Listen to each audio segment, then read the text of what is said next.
এই ঘটনাকে নানানভাবে উপস্থাপন করা হচ্ছে। এর প্রথমত যখন প্রচারটা ছিল এরকম যে ব্যবসায়ীকে চাঁদার দাবিতে হত্যা করেছে একদল সন্ত্রাসী এবং তাদের একটা রাজনৈতিক পরিচয় রয়েছে। পরে আবার দেখা যাচ্ছে এই নিহত ব্যক্তি জনাব সোহাগ তিনি বিএনপির বিভিন্ন কর্মসূচিতেও ছিলেন এবং হত্যায় জড়িত ব্যক্তিরাও বিএনপি রাজনীতির সাথে জড়িত ছিলেন, যদিও তাদের এখন বহিষ্কার করা হয়েছে। এই ঘটনাটিকে আপনি কি একটা রাজনৈতিক দৃষ্টিকোণ থেকে দেখেন নাকি নিছক একটা হত্যাকাণ্ড হিসেবে দেখেন? দেখেন, এটা এটা আসলে যেটা বলা হয়েছে র্যাবের তদন্ত বেরিয়ে আসছে যে এটা হচ্ছে আপনার ব্যবসার তাদের দ্বন্দ্ব ছিল, ব্যবসার দ্বন্দ্ব। তো এখানে যে প্রশ্নটা দাঁড়িয়েছে, ধরেন বিএনপির ভারপ্রাপ্ত চেয়ারম্যান তারেক রহমানও বলেছে এবং তার মেয়ের ভিডিও আমার কাছে আছে। মেয়েরা যে অভিযোগ করেছে সেখানে তার মা যেটা স্বাক্ষর করেছে তার সাথে যে আসামিগুলো করা হয়েছে তার সাথে মিল নাই। অর্থাৎ প্রতিপক্ষে তারা বলতে চেয়েছে যারা খুন করেছে তাদেরকে এখনও ধরাছোঁয়ার বাইরে এবং তারা এই মামলার মধ্যে তাদের নাম নাই। সুতরাং এটা তো এখানে তেও বলেছে যে দুইজন বাইরের লোক, অপরিচিত লোক সেখানে থানায় এসে কথা বলেছে, কিন্তু আমাদের সেই অভিযোগটা গ্রহণ করা হয় নাই। তার মার স্বাক্ষর নিয়েছে, তো তার কাছে সেটা ফটোকপি আছে, কপি আছে। তো সুতরাং এইটা ধরেন যুব দলের কর্মী মারা গেছে, হত্যা যারা করেছে এটার বিভৎস কাহিনী, এরকম মধ্যযুগীয় হত্যাকাণ্ড, এটা নিঃসন্দেহে আপনার কেউই সমর্থন করবে না। হ্যাঁ, বিএনপিও এটার বিচার চেয়েছে, আমরাও বিচার চাই, সবাই বিচার চাই, বিচারটা ন্যায্য হতে হবে। কিন্তু আপনি লক্ষ্য করেন যে এই যে অভিযোগটা দিল এবং অভিযোগ উঠছে, যারা যেহেতু ওখানে সিসি ক্যামেরার আপনার ছিল, প্রমাণ আছে, এবং তারপরে তার মেয়ে সাক্ষী দিচ্ছে যে তারা যে অভিযোগ করলো তাদের নাম অনেকের নাই। এবং এই অভিযোগটা এসছে যারা আসলে প্রকৃতপক্ষে, ওখানে অনেকেই ছিল, প্রকৃতপক্ষে যারা পাথর মেরে ফেলেছে তারা আসামি নাই, তারা, এবং এমনকি তাদের মামলায়ও তাদের নাম নাই। সুতরাং এই বিচারটা যদি হয়ও তাহলে এই প্রশ্নটা থেকে যাবে, প্রকৃত আসামির কিছু হবে। আর একজন দেখেন রিমান্ডে নিয়ে গেছে, সেখানে স্বীকারোক্তি দিয়েছে 164, পরে কোর্টে এসে অস্বীকার করেছে, না আমাকে চাপ দিয়ে নেওয়া হয়েছে, অস্বীকার করেছে। সুতরাং এই মামলাটা তো সঠিকভাবে হচ্ছে বলে মনে হচ্ছে না, অথচ স্মরণকালের সবচাইতে বিভৎস কাহিনী। তো এই জন্যে আমি বলবো যে বিচারটা কিন্তু সঠিকভাবে হওয়া উচিত। এবং কোনো পার্টি, এমনকি ধরেন এখানে বিএনপির যুবদলের সদস্যরা গ্রেপ্তার হয়েছে, সদস্য মারা গেছে। সুতরাং এরা পার্টির সদস্য হিসেবে দেখলে হবে না, দে আর ক্রিমিনাল, তাদের খুব দ্রুত বিচার হওয়া উচিত। এবং বলা হচ্ছে, সরকারের পক্ষ থেকে বলা হচ্ছে, আমি আইন উপদেষ্টা বলেছে ট্রাইব্যুনালে এদেরকে বিচার হবে, হ্যাঁ, ট্রাইব্যুনালে নিয়ে যাওয়া হবে, ঠিক আছে। এবং এই ঘটনার পরে আবার স্বরাষ্ট্র উপদেষ্টা বলল চিরুনি অভিযান হবে।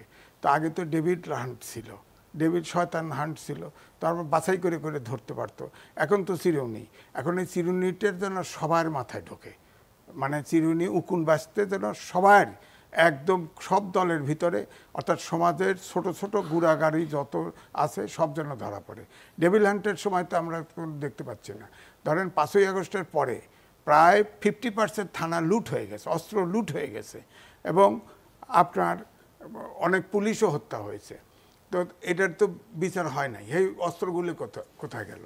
এবং ওই সময় তো ইন্ডিমিনিটি দেওয়া হয়েছে, তার বিচার হবে না, মানলাম, অস্ত্রগুলি গেল কোথায়? তো ডেভিল হান্ট কী করছে? চাকু ধরছে, প্রথমে এই ধরছে, ছুরি ধরছে, কাজ তো হয় নাই। এখন চিরুনি অভিযানের জন্য অপেক্ষায় থাকি, দেখি চিরুনিটা আবার কোন জায়গায় চলে, কোনো মাথায় এখানে চলবে, কোনো মির্জা মাথায় ফখরুল চলবে ইসলাম না। আলমগীর বলছেন যে এটা জাতীয়তাবাদী শক্তিকে ধ্বংস করার জন্য অপপ্রচার, এর মধ্যে বিএনপি নেতারা একটা সুপরিকল্পিত ষড়যন্ত্রের কথা বলছেন, তার ভিত্তিটা কি? না, এটার একটা ইয়েটা হচ্ছে কি, ধরেন খুলনায় একটা যুব দলের ছেলেকে আপনার রকেটে মৃত্যু নিশ্চিত করা হলো, তার ব্যাপারে তো কোনো প্রশ্ন উঠল না। ইমাম সাহেবকে মেরে ফেলা হলো, তার ব্যাপারে তো প্রশ্ন উঠল না। অনেকগুলো ঘটনা কিন্তু ঘটেছে, অনেক কিছু প্রশ্ন, কিন্তু এইটা ভাইরাল হয়েছে। যখন ভাইরাল হয়েছে তখন বিচার, 2 দিন পরে কিন্তু যখন এই মৃত্যুর দৃশ্য ভাইরাল হয়েছে তখন কিন্তু মামলা টামলা সবগুলো হয়েছে। এবং তার ওই তো ওয়াইফ মামলা করতে গিয়েছে, সেও আমার কাছে ভিডিওই আছে, তার মেয়ের বক্তব্য আছে যে তার মা যে অভিযোগ দিয়েছে আসামি করেছে, সেই আসামি সবগুলো আসামি নাই। হ্যাঁ, তো সুতরাং আমি এইটাই বলবো যে ফখরুল ইসলাম আলমগীর যেটা বলেছে, ধরেন আমি যদি তার পক্ষে বা বিপক্ষে বলি, ধরেন পক্ষে বললাম 17 বছর 111 সহ, হ্যাঁ, আপনি বিএনপির আপনি বলেন যে পরিমাণ নির্দয় আচরণ তাদের সাথে করা হয়েছে, একটা গণতান্ত্রিক দেশ হিসাবে বলেও সেখানে আয়নাগর পৃথিবীতে কোথায় আছে? লক্ষ লক্ষ মামলা, লক্ষ লক্ষ কেস, একটা সদস্য কিন্তু দু একজন সদস্য নিষ্ক্রিয় হয়েছে, কেউ কিন্তু দল ত্যাগ করে নাই। সেই হিসাবে আমি বলবো যে এই ঘটনাকে কেন্দ্র করে যেটা বলা হয়েছে যে তারেক রহমানের ফাঁসি চাই, জিয়াউর রহমানের ছবি পদদলিত করা হয়েছে, এগুলো কি? আর স্পন্টেনিয়াসলি মিছিল বার করতেছে, অন্যগুলো হত্যা হয় নাই, তো স্বাভাবিক বলতেই পারে। আমি বলবো এখনও ধরেন আওয়ামী লীগ পালিয়ে গেছে, যারা পালিয়ে গেছে গেছে, আমি তো এলাকার সম্পর্ক আছে, আমি তো দেখি যে আওয়ামী লীগের সমর্থক একটাও তো বেরোয় না, কিছু সদস্য এদিক সেদিক যাচ্ছে, সাধারণ অত্যন্ত সাধারণ সদস্য। আমাদের দেশে মাটিটা এমন যে যে দল করে সেই দল ছাড়তে চায় না সহজে। সুতরাং এই দুই একটা এরকম ঘটনায় কিন্তু দলের কোনো বিপদ, যেটা বলা হচ্ছে যে দলের সমর্থক কমে যাবে, আবার শুরুর থেকেই দেখছি এই সংস্কার কমিশন থেকেই সবাই যেন মানে বিএনপি একটা জনশ্রুতি আছে যে বিএনপি হয়তো যেহেতু বড় দল তারা হয়তো সরকার গঠন করবে, সুতরাং এটাকে সব কিছুতে সংস্কারের ভিতরেও তাকে রশি দিয়ে বেঁধে, হাত পা বেঁধে সরকারে পাঠায় দাও, অথবা সব মিলে তার বিরুদ্ধে নামো। ঐক্যমত কমিশনে যেখানে আঘাত ছিল, ধরেন 164টা প্রস্তাব ঐক্য কমিশন থেকে দেওয়া হয়েছিল, সেখান থেকে 90টা আপনার একমত হয়েছে, তো সেখানে তো ঐক্যমত হয়েছে। ডক্টর মোহাম্মদ ইউনূস বলেছে অল্প সংস্কার হলে ডিসেম্বর, বেশি সংস্কার হলে ডিসেম্বর, আর অল্প সংস্কার হলে এপ্রিল। তো এখন তো ডিসেম্বরে তো 90টা সংস্কার হয়েছে, এখন তো সব কিছুতে একমত করতে চান, হ্যাঁ, তাহলে তো দল একটা হবে বাংলাদেশে। দল তো সব দলেরই নীতি আদর্শ ধরেন আলাদা, সুতরাং সব কিছুতে একমত হবে না। তো আমার কথা হচ্ছে অন্তর্বর্তীকালীন সরকার তারা যতটুকু সম্ভব নির্বাচনকে কেন্দ্র করে, একটা নির্বাচন নিরপেক্ষ করতে যত আইন কঠিন করা হোক দেশবাসী মানবে, এবং 5 বছর পরে একদম শান্তিপূর্ণভাবে ক্ষমতা হস্তান্তর করবে।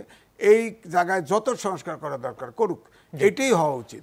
তাছাড়া এখন দুনিয়ার সংস্কার কমিশন করছেন, হ্যাঁ, তো এগুলো কি নারী সংস্কার কমিশন করে একটা তালবেতাল বাধায় দিচ্ছেন সমাজে।